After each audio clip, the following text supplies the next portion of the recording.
ఆరాధన కొరకు చదువుకున్న వాక్యాలని మనం ధ్యానించుకుందాం. 1 యోహాను పత్రిక 5:20 చదువుకున్నాం.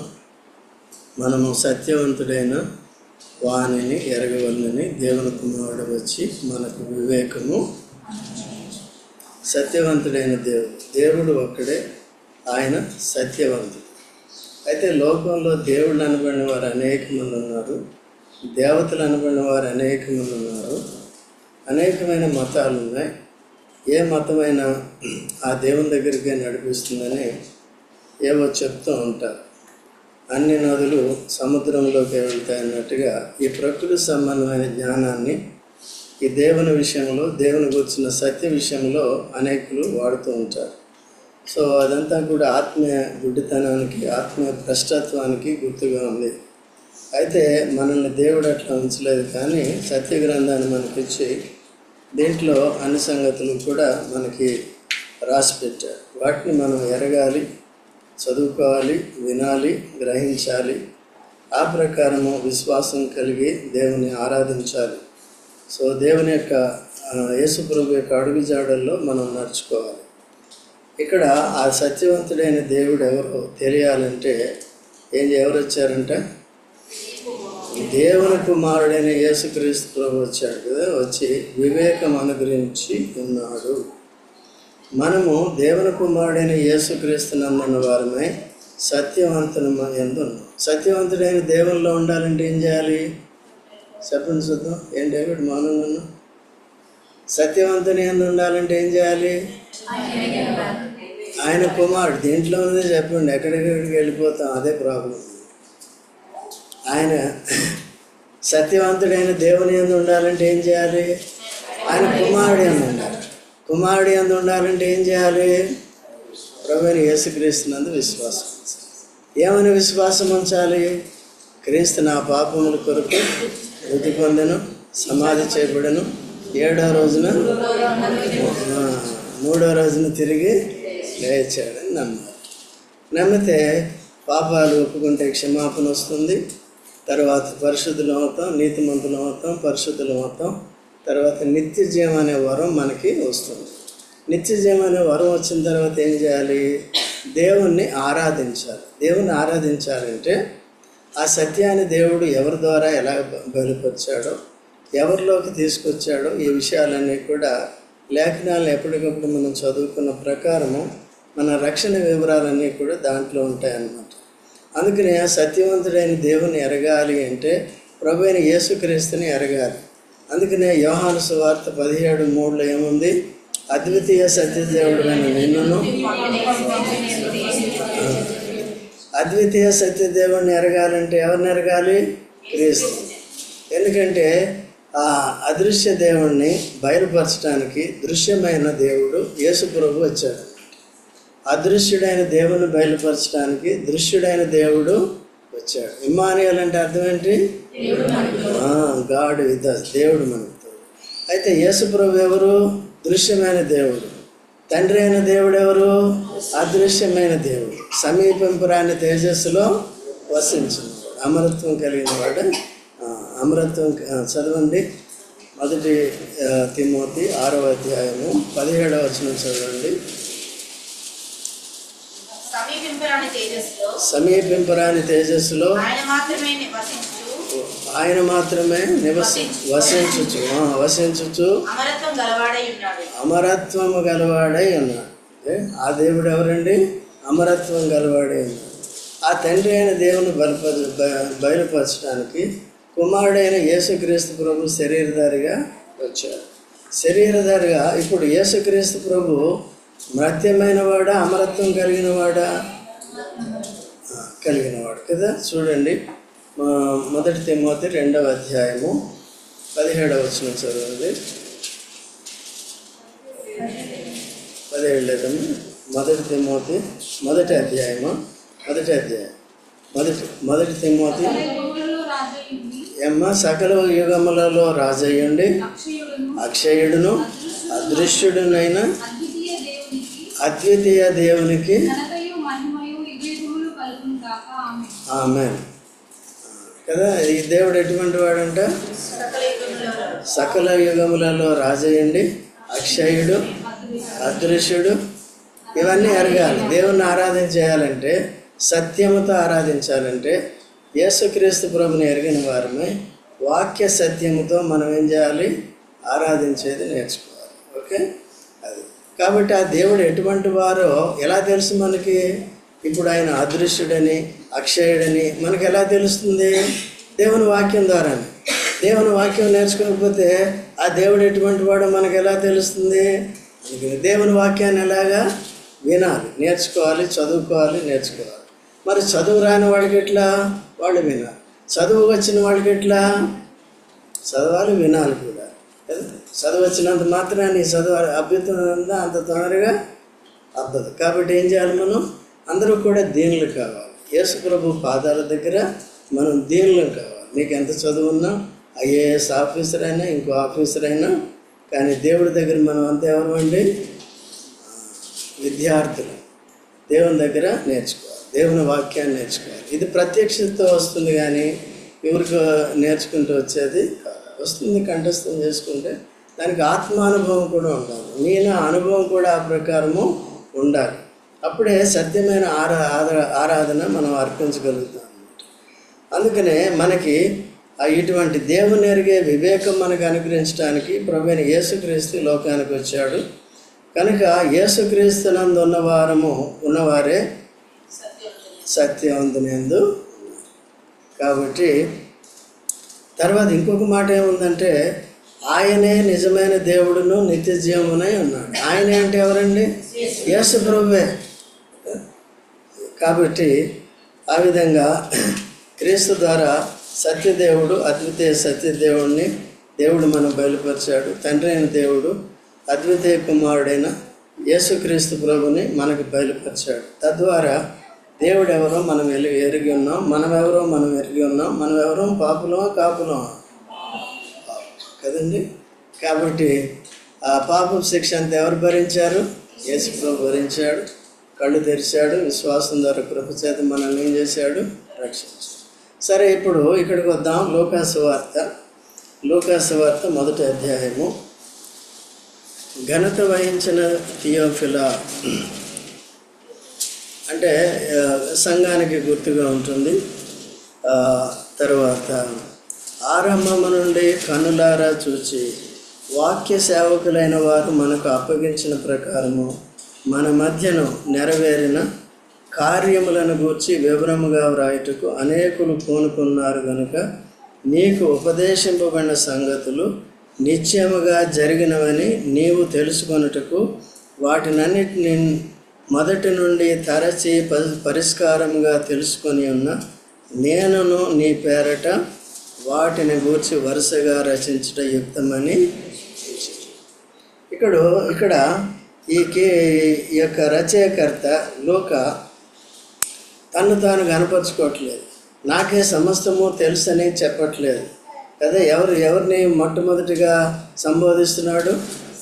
వాక్య సేవకులు అంటే ఎవరండి? వాక్య సేవకులు అంటే ఎవరు? యేసు అపోస్తలు. చూడండి, అపోస్తల కార్యములు 6వ అధ్యాయము 2వ వచనం. అపోస్తల కార్యములు 6వ అధ్యాయం 12 అపోస్తలు పిలిచి ఎవరండి? ఎవరు? 12 మంది శిష్యులు ఏమంటున్నారు? మేము దేవుని వాక్యమును బోధించటం మాని కాదు. కదా ఈ పనులన్నీ కూడా డీకన్ అంటారు కదా, పరిచారకులు. ఈ పని అంతా ఎవరు చేసుకోవాలి? మీరు. మా పని ఏంటి? వాక్య పరిచర్య చేయాలి, వాక్యోపదేశం చేయాలి. రెండో పని ఏం చేయాలి? చదవండమ్మా, కంటిన్యూస్.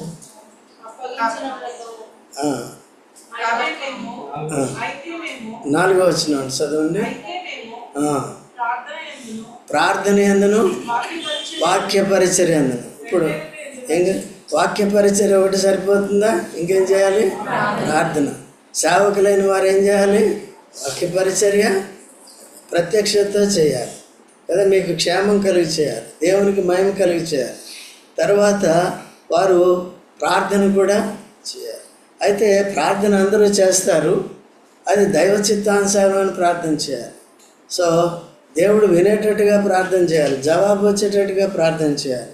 ఎవరి కొరకు ప్రార్థన చేయాలి? నా కొరక, నా కుటుంబం కొరక? ఎవరి కొరకు ప్రార్థన చేయాలి?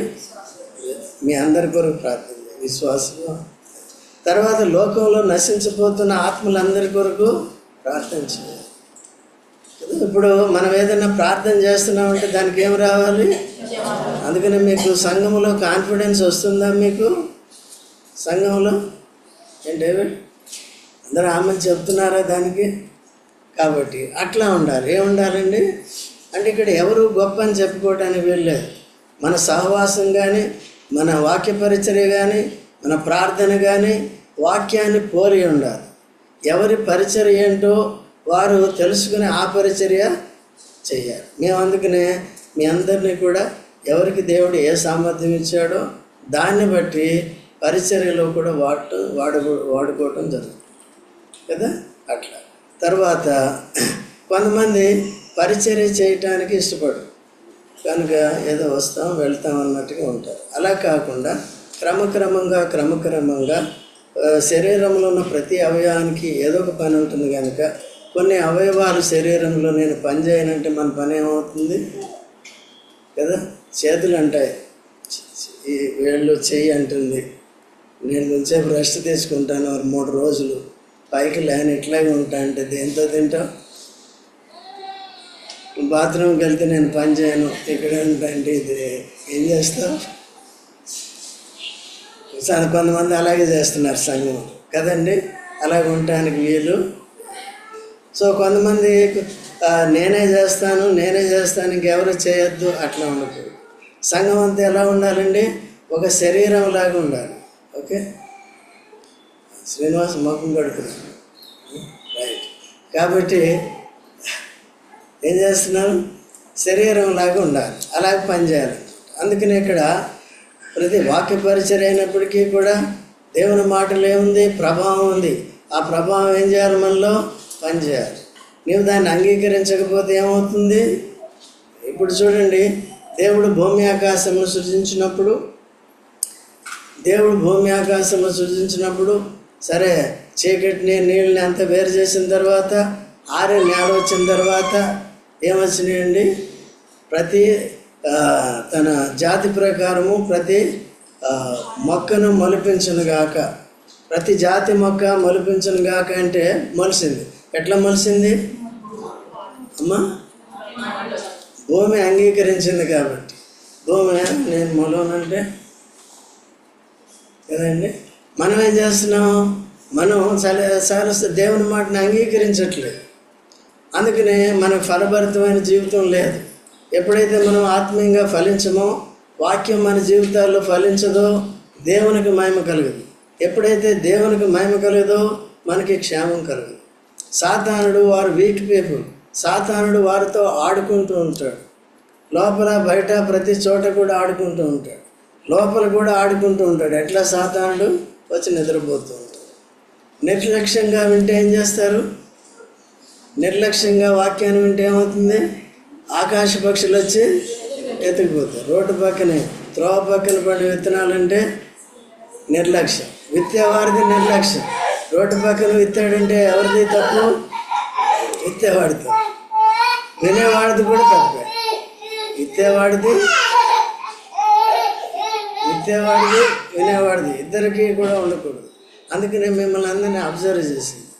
అదే ఎక్కువ మంది ఉన్నారనుకోండి, ఎంత పండాలి ఫోటోలు చూపిస్తారు. ఇక్కడ ఫేస్బుక్ ఎవరు కనిపిస్తారని వారి పేర్లు తెలుస్తాయా కదా. కాపురైతే ఏం చేస్తాడంట? ప్రతి వారిని పేరున ఎరుగును కదా. మీ అందరి పేర్లు నాకు తెలుసా లేదా? మీరు నమ్ముతారో నమ్మరో, ప్రతి ఉదయంన ఒక్కొక్కరి పేరు, మీ పిల్లల పేర్లు పెట్టి కూడా ప్రార్థన చేస్తాం. నేను నమ్ముతాను. మీరు చేస్తారో లేదో నాకు తెలియదు. చేస్తున్నారా? ఎంతమంది చేస్తున్నారు? అందరి కొరకు, నా కొరకు తప్ప చెయ్యాలి. లిస్ట్ ఇచ్చింది ఎందుకండి? ఇక్కడక్కడ ఫోన్ చేసి నాకు ఇది వచ్చి అది కాదు, అంతా కూడా ఇక్కడే జరుగుతుంది. అట్లా ప్రతిరోజు చేస్తాం. ఉదయకాలం అర్థమవుతుంది. నేను మెసేజ్లో కూడా పెడతాను యూత్ దాంట్లో, నేను చేశాను మీరు కూడా చేయండి అని. ఎందుకు అట్లా పెట్టవచ్చా మనకు తెలియదు. అపోస్తలుడు పౌలు ఏమన్నాడు? నేను క్రీస్తుని పోలి నడుచుకున్న ప్రకారము ముందు ఇక్కడ నడిపించే నాయకులు మాదిరి చూపించారు, బోధించే బోధకులు మాదిరి చూపించారు. అర్థమైందా? అది కాబట్టి వీళ్ళందరూ కూడా ఆ విధంగా చేసేది మనం నేర్చుకోవాలి. ఒకరికే చెప్పట్లేదు, అందరికీ కామన్. ఓకే, ఆ విధంగా మనం ఏం చేయాలండి? చేయాలి. సో కనుక ఇక్కడ లూకా ఏమంటున్నాడంటే, వాక్య సేవకులు ఏం చేశారు? వారు దేన్నైతే చూశారో, దేన్నైతే విన్నారో, తరచి చూశారో, సో వాటన్నిటినీ కూడా వారు రాశారు. ఇప్పుడు బైబిల్లో రాయబడినవి చూసి రాయబడ్డాయా, చూడకుండా రాయబడ్డాయా? కొత్త నిబంధనలో చూసి యేసు ప్రభుని వాళ్ళు చూసారా లేదా? కదండి, వాళ్ళు రాశారు. సో తర్వాత వారికి కొన్ని చూడని విషయాలు కూడా ప్రత్యక్షత అనేది ఇవ్వదు. ఇప్పుడు మత్తయి సువార్తలో తీనవసరం లేదు, 2వ అధ్యాయంలో జ్ఞానులు వచ్చి బాలుడైన శిశువైన యేసు ప్రభుని ఆరాధించారు కదా. అప్పుడు మరి మత్తయి చూశాడు, అది ప్రత్యక్షత. పేతురు చూశాడా? పేతురు ఎప్పుడు చూశాడు? 30 ఏళ్ళు వయసు యేసు ప్రభుకి వచ్చాక చూశాడు. పేతురు ఎప్పుడు పిలువబడ్డాడు? 30 ఏళ్ళ వయసుకి పిలువబడ్డాడు. అర్థమైందండి? కాబట్టి అది ప్రత్యక్షత. అయితే పిలువబడిన తర్వాత వాళ్ళంతా ఏం చేశారు? విన్నారు, చూచారు, అద్భుతాలు చూశారు, నిజరక్షకుడని గుర్తించారు. పునరుద్ధానుడైన తర్వాత కూడా క్రీస్తు యేసుని మహిమ దేహంలో కూడా వాళ్ళు చూస్తూ వచ్చారు. సో వాళ్ళే మనకి ఇవన్నీ కూడా ఏం చేశారు? రాసి పెట్టారు. కాబట్టి ఈ వాక్యం ఏ వాక్యముతో అయితే, ఏ వాక్య సత్యముతో అయితే మనం ఆరాధిస్తున్నామో, ఏ వాక్య సత్యం ద్వారా మనం విశ్వాసం ఉంచుట ద్వారా మనకు రక్షణ వచ్చిందో, ఏ వాక్య సత్యం ద్వారా తండ్రి అయిన దేవుడిని, కుమారుడిని యేసు ప్రభుని ఎరిగామో, ఆ వాక్య సత్యమే మన ఆరాధనకు కూడా కారణమవుతుంది. అర్థమవుతుందండి? అందుకనే వాక్యాన్ని ఏం చేయాలి? చాలా శ్రద్ధగా నేర్చుకోవచ్చు. ప్రతి మాటలో చాలా అర్థం ఉంది, చదువుకుంటూ వెళ్ళిపోతాం, అట్లా లేదని. ఈరోజు కూడా ఎన్నో సంవత్సరాలు చదువుతున్నాను నేను కూడా. ఇది ఉదయకాలం నేను చదువుకున్నాను అనమాట. కాబట్టి సో ఈ విధంగా మనం తెలుసుకోవాలి. ఇప్పుడు వారితో పాటు లూకా కూడా ఏం చేశాడు? శిష్యుడిగా పిలువబడలేదు, కానీ దేవుడు ఆయనకి ఈ రాసే పరిచయం ఇచ్చాడు. ఎవరికి? సో ఈయన కూడా ఆత్మ ప్రత్యక్షతతోనే రాస్తూ వచ్చాడు, కొన్ని చూశాడు ఇవన్నీ. అందుకనే ఆయన రాస్తున్నాడు, మొదటి నుండి తరచి పరిష్కారముగా తెలుసుకున్న నేనును నీ పేరట వాటిని గురించి వరుసగా రచించుట యుక్తమని ఎంచితిని. ఇప్పుడు 5వ వచనంలోకి వద్దాం. యోదయ దేశపు రాజైన హేరోదు దినములో అబీయా తరగతిలోనున్న జకర్యా అని ఒక యాజకుడు ఉండను. అతని భార్య అహరోను కుమార్తెలలో ఒకటి, ఆమె పేరు ఎలిజబెత్. భర్త పేరేంటి? జకర్యా. సో వీళ్ళు ఎవరండి? యాజకులు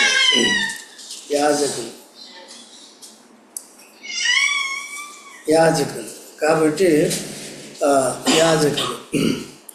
అయితే వీరేం చేస్తున్నారు? వీళ్ళు రమ్మ కూర్చో. తర్వాత వీరిద్దరు, 6వ వచనం, వీరిద్దరు ప్రభు యొక్క సకలమైన ఆజ్ఞలను న్యాయ విధుల చొప్పునను నిరపరాధులుగా నడుచుకొనుచు దేవుని దృష్టికి. వీరిద్దరు వీరొక్కరేనా? మనమైతే భర్త ఒకటి, భార్య ఒకటి, భార్య ఒకటి, భర్త ఒకటి, అట్లా ఉంది. ఇద్దరు కూడా ఏం చేయాలి? ఇద్దరు పోటీ పడాలి. నేను జకర్యా లాగా ఉంటాను, నేను ఎలిజబెత్ లాగా ఉంటాను అని ఏం చేయాలి మనం? ఆ పోటీ లేదు, పోటీ పడాలి, నేర్చుకోవాలి. ఇద్దరు కూడా ఏ విషయంలో నిందారహితులుగా ఉన్నారు? సకలమైన ఆజ్ఞలను న్యాయ విధులను నిరపరాధులుగా దేవుని దృష్టికి. ఈ రోజుల్లో మనుషుల దృష్టికి నీతిమంతులుగా కనపడతారు. ఎందుకంటే మనుషులు ఏదైనా క్రియ చేస్తే, పైకి క్రియ, వాళ్ళు ముందు క్రియ చేస్తే చాలా మంచోడండి, రాజంకల్ చాలా మంచోడండి, ఎవరి దృష్టిలో ఉండాలి? మంచోడని ఎవరు చెప్పాలి? మనిషి ఇచ్చే సర్టిఫికేట్ వ్యాలిడ్ కాదు. అర్థమైందా? దేవుడు ఇచ్చే సర్టిఫికేట్. అందుకని ఇక్కడ మనం సర్టిఫికేట్లు ఇవ్వం. లేకపోతే ఎవరన్నా ఏమన్నా చేస్తే చప్పట్లు కొట్టాం. కానీ ఏం చేస్తామండి? దేవా పలానా వ్యక్తిని వాడుకున్నాం, నీకు వందనాలు అని చెప్తాము. అంతేగాని వాళ్ళకి సర్టిఫికేట్ ఇస్తామా? కానీ చాలా చోట్ల ఇవ్వబడుతుంది, అది సరైనది కాదు. వీళ్ళిద్దరూ కూడా అందుకనే భార్యాభర్తలు ఇద్దరూ కలిసి ఆరాధనకు రావాలి, దేవుని మందిరానికి రావాలి. ఇద్దరూ కలిసి ఏం చేయాలి? యేసుక్రీస్తునందు విశ్వాసం ఉంచిన వారమై, సత్యవంతుడైన దేవుని యందు ఉన్నవారమై, ఆ సత్యవంతుడైన దేవుడు ఎటువంటి వారో ఆ దేవుని ఏం చేయాలి మనం? ఆ సత్యవంతుడైన దేవుడు ఎటువంటి వాడో ఎలా తెలుస్తుంది మనకి? కళ్ళలో వచ్చి చెప్తాడా? లేదు, వాక్యం ద్వారా తెలుసు. అందుకనే వాక్యాన్ని మనం ఏం చేయాలి? చదవాలి. ఇంకేం చేయాలి? చదివిన తర్వాత ఏం చేయాలి? ఈరోజు నేను చదివాను, చదివిన తర్వాత ఏం చేయాలి? దీంట్లో నాకు ఆరాధన ఎక్కడి నుంచి వచ్చింది? నేర్చుకోవాలి. చదివేసి వెళ్ళిపోతాం. దాంట్లో ఏం చేయాలి? ఆరాధన తీసుకోవాలి, ప్రార్థన తీసుకోవాలి, హెచ్చరికలు తీసుకోవాలి. సో దీంట్లో ఉన్న సత్యం అంతా తీసుకోవాలి. ఆ సత్యాన్ని నాకు అప్లై చేసుకుంటేనే నేను సత్యంలో ఉన్నట్టు. దినదినము సత్యాన్ని నేర్చుకోవాలి. కాబట్టి సత్యములో బలవంతులం కావాలి. సత్యమందు ప్రతిష్ఠింపబడాలి, స్థిరపడాలి. ఓకే, అది ఉంది. కాబట్టి వీళ్ళిద్దరూ కూడా ఏమనండి? యాజక ధర్మం చేసేవారు. వృద్ధాప్యం వరకు కూడా వారు నమ్మకంగా ముసలితనం వచ్చే వరకు కూడా ఏం చేస్తున్నారు? కొంతమంది యవనస్తులు ఏం చేస్తారు? మేము యవనస్తులు అండి, పెద్దోళ్ళు ఆరాధన చేస్తారు. పెద్దోళ్ళు ఒకళ్ళిద్దరు ఆరాధన చేసిన తర్వాత చిన్నోళ్ళు కూడా, మీరు కూడా మారుమనసు పొందారు, విశ్వాసం ఉంచారు, బాప్తిసం తీసుకున్నారు, మీరు కూడా ఏం చేయాలి? ఆరాధన చేయాలి. వాళ్ళు చేస్తారు ఊరికి శాంపుల్గా. అలా మీరు కూడా గ్రహించి చేయాలి. విన్నప్పుడు సరిగా వినరు, లేకపోతే నాకు జ్ఞాపక శక్తి లేదంటారు. మిగిలిన ఊరు మాటలన్నీ గుర్తుంటాయి. ఒక్కటి మర్చిపో. భర్త ఏమంటే ఏమన్నా అన్నాడంటే మర్చిపో. ఎప్పుడు అప్పుడు అట్లా అన్నావు కదా. భార్య ఏమన్నా అన్నదంటే మర్చిపో. ఏనాటికి ఏడు? సూర్యుడు అస్తమించే వరకు ఏమండకూడదు. ఎవరి మీద? లేదు చెప్తారా? ఎవరి మీద లేదని. మొదటి శత్రువులు ఎవరండి? ఇంటివారే. మన ఇంటివారే ఫస్ట్ శత్రువు. ఎవరు పెడతారో వాళ్ళే శత్రువు, ఎవరు వండి పెడతారో వాళ్ళే శత్రువు కదా. అట్లా ఉంటాయి. కాబట్టి జాగ్రత్తగా ఉన్నారు. కాబట్టి వీళ్ళిద్దరూ కూడా అటువంటి నీతి న్యాయములు కలిగిన వారు. తర్వాత వారు యాజక ధర్మాన్ని కలిగి ఉన్నవారు. తర్వాత వారు ప్రభు యొక్క సకలమైన ఆజ్ఞలను, న్యాయ విధులు, సకలమైన అనే మాట గుర్తుపెట్టుకోండి. మనమైతే ఏం చెప్పవచ్చు? కొంతమంది ఎవరైనా సకలమైన ఆజ్ఞల్ని, వాక్యాన్ని నేను పాటిస్తున్నానని చెప్పగలిగితే వెరీ గుడ్, చాలా మంచివాళ్ళు. అది దేవుడు అంగీకరిస్తే. అయితే మనం నేర్చుకోవాలి. సకలమైన ఆజ్ఞలని, న్యాయ విధులను కూడా ఏం చేయాలి? నేర్చుకుని ఆ ప్రకారం నడుచుకోవాలి. అప్పుడు దేవుని దృష్టికి ఏమి ఉంటాం? నీతిమంతులు. అదేనా. తర్వాత 7వ వచనం, ఎలిజబెత్ గొడ్రాలైనందున లేకపోయేది. గొడ్రాలైంది ఎవరండి? పాప వీళ్ళు ఎంత మంచివాళ్ళు కదండి. ఎవరు? దేవుని సకలమైన ఆజ్ఞల్ని పాటించేవారు, దేవుని నీతిమంతులుగా ఉన్నవారు. కానీ వీరికి ఏముందండి? భౌతికమైన కొరత. ఏంటది? సంతానం ఉంది, ముసలితనం వచ్చింది. ఇంచుమించు ఎట్లా ఉందంటే అబ్రాహం శారాలాగా ఉంది కదా. వీళ్ళు కూడా బహువృద్ధులని ఉంది కదా. ఏం లేదు వాళ్ళకి సంతానం కదా. సంతానం కలిగిన వాళ్ళు చిన్న వయసులోనే పెళ్ళైన వెంటనే పిల్లలు పుట్టిన వాళ్ళు ఏం చేయాలి? మాకు వచ్చేసింది కదా సంతానం, ఎందుకు లేదు, దేవుడు ఎందుకు లేదు, దేవుని మందిరం ఎందుకు లే అనుకుంటాం. అట్లా అనుకో, ఏదో మళ్ళీ కొరత వస్తుంది మనకి. అట్లా రాకూడదు. ఓకేనా. అయితే వాళ్ళు గొడ్రాలై ఉన్నారు. సో మనం ఇప్పుడు చెప్పండి, పెళ్ళి చేసుకున్నా సరే, పెళ్ళి కాకపోయినా సరే, మనమంతా కూడా క్రీస్తు లేని జీవితము, ఆత్మీయ గొడ్డుతనము. గొడ్డుతనం, ఆత్మీయ గొడ్డుతనం. గొడ్డుతనం అంటే ఫలవర్తమైన జీవితము దేవుని కొరకు మనం ఫలించాలి కదా. దేవుని కొరకు మనం ఫలించాలి. దేవుని వాక్యం మనలో ఫలించాలి. మన విశ్వాసం ఫలించాలి కదా. ఫలించడం, విశ్వాసం ఫలించిందంటే దేవునికి మహిమ కలుగుతుంది కదా. విశ్వాసం ఫలించింది. ఫర్ ఎగ్జాంపుల్ దీన్ని అర్థం చేసుకోవటానికి శద్రకు, మేషకు, అబేద్నెగో వారికి ఏముంది చెప్పండి? ఎట్లా తెలుసు? వారి ఇద్దరిని ఏం చేశాడు? ముగ్గురిని ఏం చేశాడు? పాడేసుకో మా చింతలేదు. ఏముందండి వాళ్ళకి? అమ్మ నీకు చెప్పే చింతలే పడేసుకో. సస్తే సత్యం, ఆత్మ పరలోకానికి వెళ్ళిపోతుంది. ఇక్కడ సత్యం వెంటనే అక్కడికి వెళ్ళిపోతాం. ప్రమోషన్ ఇస్తున్నావు మాకు, మమ్మల్ని ఏమి నువ్వు తగ్గించట్లేదు, నీకు తెలియదు, నీకు కొద్దిగా ఇది లేదు, మేము సత్యవంతుని ఎందున్నాం, నువ్వెవరు ఎందున్నావు? దుష్టుని ఎందున్నావు? ఎవరు? నెబుకద్నెజరు. మేము ఎవరిలో ఉన్నాం? నువ్వు మాకు చెప్పేదేంటి? ఉంటే ఇక్కడ ఉంటాం, లేకుంటే శాశ్వతంగా అక్కడ ఉంటాం. కాబట్టి ఇక్కడ నీకు రోజు భయపడే పని మాకు లేదు. ఏం చేసుకుంటే 7 అంతల అగ్నిగుండాన్ని అగ్ని ఎక్కువ చేసి కట్టేసి దాంట్లో పడించి ఏమైందండి? ఆ కట్టిన కట్లు తప్ప ఒక తల వెంట్రుక కూడా కాదు కదా. వారితో పాటు ఎవరున్నారు? నమ్మదగిన దేవుడు ఉన్నాడు. యేసుక్రీస్తు ప్రభు వాళ్ళతో ఉన్నాడు. అగ్ని బలం ఏమైందండి? చల్లార్చారంట. దేన్ని బట్టి చల్లార్చారు వాళ్ళు? విశ్వాసం. కాబట్టి వారి విశ్వాసం ఎటువంటిది? ఫలభరితమైనది. సో అటువంటి జీవితం కలిగి ఉండటానికి యేసుక్రీస్తు మన విశ్వాసం మనకు కర్త, దాన్ని కొనసాగించాలి. అట్లా మన విశ్వాసం ఫలించేదిగా ఉండాలి. మన ఆత్మీయ జీవితము వాక్యాన్ని విని దాన్ని పాటించేటట్టుగా ఉండాలి. సో ప్రార్థన కొన్నిసార్లు మనలో విశ్వాసాన్ని రేకెత్తించడానికి ఆయా సమయాల్లో, ఆయా సందర్భాల్లో కావలసిన వాక్య సత్యాల్ని సంఘం ద్వారా చెప్తూ ఉంటాం. వాటిని విని వెంటనే ఆ ప్రకారం అందరూ కూడా ఏకీభవించి ప్రార్థన చేస్తున్నారు. కొంతమంది అయినా చేస్తున్నారు కాబట్టి దేవుడు కార్యాలు చేస్తున్నారు. మిగిలిన వారందరూ కూడా నేర్చుకోవాలి.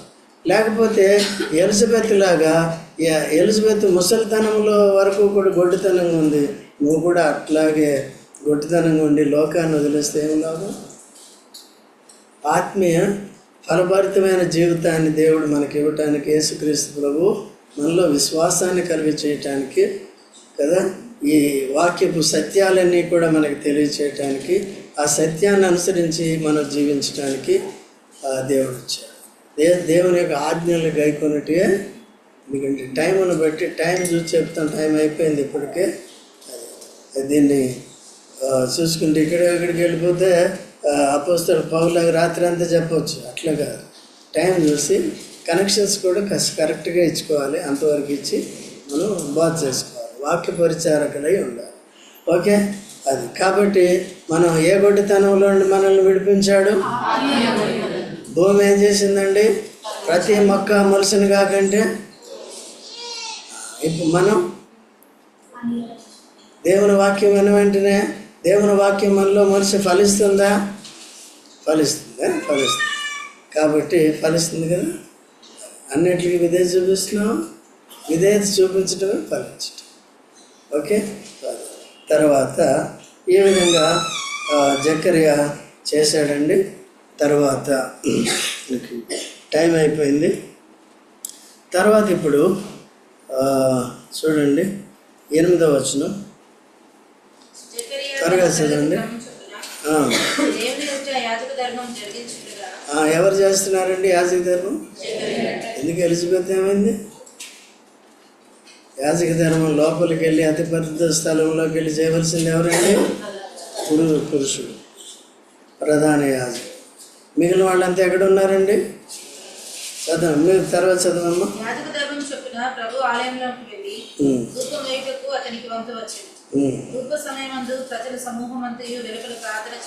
వెలుపల ఏం చేస్తున్నారు వీళ్ళు? లోపల ఎవరున్నారు? బయట ఎవరున్నారు? వేరే చేసేది లోపల. ఇన్నర్ సర్కిల్ వేరు, అవుటర్ సర్కిల్ వేరు. సో కాబట్టి అలా ఉంటుంది. ఎలిజబెత్ ఏం చేస్తుంది? అర్థమైందండి. కాబట్టి అట్లా జాగ్రత్తగా చూసుకోవాలి. ఈ దినాల్లో మేము పాస్టర్లమే. మొన్న ఒకళ్ళు వచ్చారు, ఇద్దరు వచ్చారు, భార్య భర్తలు వచ్చారు. ఎవరు మేము పాస్టర్లు అండి, మాకు పిలుపు ఉందని. ఎవరు మీ పాస్టర్? నేనే అని లేడీ చెప్తుంది. అర్థమైందండి? ఏదేదో చెప్తుంది, దాన్ని మాట్లాడినట్లేదు. కాబట్టి మీకు పిలుపు ఉందా, మీరు ఎట్లా వచ్చారు అంతే మామూలుగా అడుగుతుంది. నేను మామూలుగానే చెప్తున్నాను. కాబట్టి ప్రార్థన చేయమంటారా? మీరు ఎందుకు వచ్చారు, ఎక్కడ చేస్తున్నారు, ఏం చేస్తున్నారు అంటే, మేము ఇట్లా తిరుగుతున్నాం. తిరిగేది చర్చిలో తిరుగుతున్నారు. ఎందుకు తిరుగుతున్నారు అని చెప్పేదంతా మన మాట వినేటట్లేదు కాబట్టి చెప్పిందంతా విన్నాను. ఇక్కడ మీటింగ్ జరుగుతుంది, చెప్పేదంతా విన్నాను. ప్రార్థన చేయమంటారా? చెయ్యన్న. చేసిందో అరిసి గట్టిగా చేసి ఈ మైక్ ఏదో ఆఫ్ చేసిన తర్వాత డబ్బులు ఇస్తారని ఇవ్వలే వెళ్ళిపోయింది. అర్థమైందండి? ఒక ఇట్లా పెట్టుకొని వెళ్ళిపోయారు. ఓకే, కాబట్టి అట్లా ఉంటాయన్నమాట. ఎవరు చేస్తున్నారు పరిచర్య? మొన్న వచ్చిన వాళ్ళు. మరి ఎందుకు రోడ్డు మీద తిరగవలసి వచ్చింది? చర్చిలు కాబట్టి. సో ఇవన్నీ తెలియదు, క్రమం తెలియదు. మాకు తెలుసు అనుకుంటారు. ఒకవేళ తెలిసి నాకు కూడా ఏదైనా తెలుసని